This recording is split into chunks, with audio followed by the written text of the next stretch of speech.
හරි අද අපි ඔයාලත් එක්ක කතා කරනවා Google Sheet එකක් කොහොමද ඔයාලගේ desktop computer එකට shortcut එකක් විදිහට හදාගන්නේ කියන එක පිළිබඳව.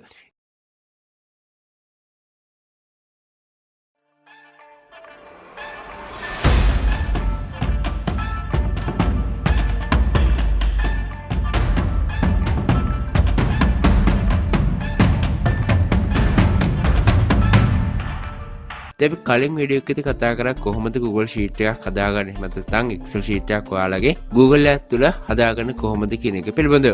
ඉතින් ඒ වගේම ඔයාලගේ තියෙන Excel sheet එකක් කොහොමද මේ Google Sheet එකක් විදිහට convert කරගන්නේ කියලා අපි ඒ වීඩියෝ එකේදී කතා කරා. ඉතින් ඔයාලට පුළුවන් ඔයාලගේ computer එකේ Excel වැඩ කරන්නේ නැති අවස්ථාවක් වුණොත් ඔයාලට මේ විදිහට Google Sheet එකක් පාවිච්චි කරලා මේ Excel sheet එක edit කරගන්න පුළුවන්. ඉතින් ඒක කොහොමද කරන්න කියලා අපි කලින් වීඩියෝ එකකදී කතා කරා. ඒ වීඩියෝ එක බලන්න මම link එක description වල දාලා තියනම් එහෙම නැත්නම් මෙතනින් උඩ පේන card එකේ දාලා තියන්නම්. ඉතින් අද වීඩියෝ එකේදී අපි ඔයාලත් එක්ක කතා කරන්නේ මේ විදිහට හදාගත්ත Excel sheet එකකට කොහොමද shortcut key එකක් desktop එකට ලබා ගන්න කියන එක පිළිබඳව.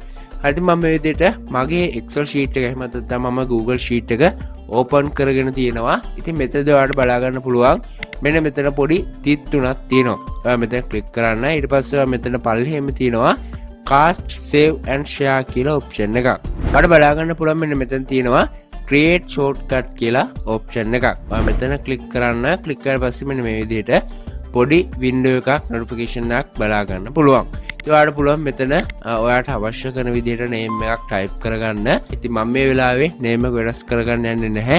ඔයාලට අවශ්‍ය කරන name එකක් මෙතනට type කරගෙන මෙතන තියෙනවා create කියලා button එකක් මම මෙතන click කරනවා. හරි ඊට පස්සේ ඔයාලට මෙන්න මේ විදිහට තමයි ඔයාගේ shortcut එක බලා ගන්න පුළුවන් වෙන්නේ.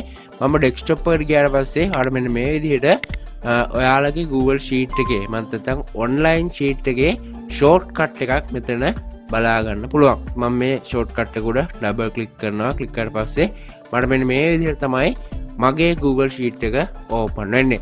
ඉතින් මේ විදිහට පුළුවන් ඔයාලට ඔයාගේ desktop එකේ මේ Excel sheet එකට අදාළව shortcut එකක් create කරගන්න. ඉතින් මේකදී ඔයාලට පුළුවන් ලේසියෙන්ම මේ Excel sheet එක open කරගන්න. නැත්නම් ඔයාලගේ drive එකට ගිහිල්ලා ඊට පස්සේ මේ Excel sheet එක හොයාගෙන මේක click කරලා මේක open කරගන්න ඕන. ඉතින් මේ විදිහට පුළුවන් ඔයාලට ලේසියෙන්ම තප්පර 10ක් වගේ පොඩි කාලයක් ඇතුළත මේ Excel sheet එකට access එක ලබා ගන්න.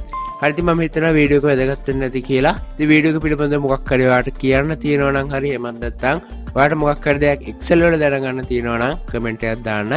අපි ඒකට වීඩියෝ එකක් අරගෙන එනවා. ඉතින් channel එකට අලුත් කෙනෙක් නම් subscribe කරලා එකතු වෙන්න. මේ වගේ වීඩියෝස් අපි දිගටම අපේ channel එකේ අප්ලෝඩ් කරනවා. ඉතින් මේ වගේ interesting වීඩියෝ එකකින් නැවතත් ඔයාලා හමු වෙන තුරු ඔයාලට සුබ දවසක්.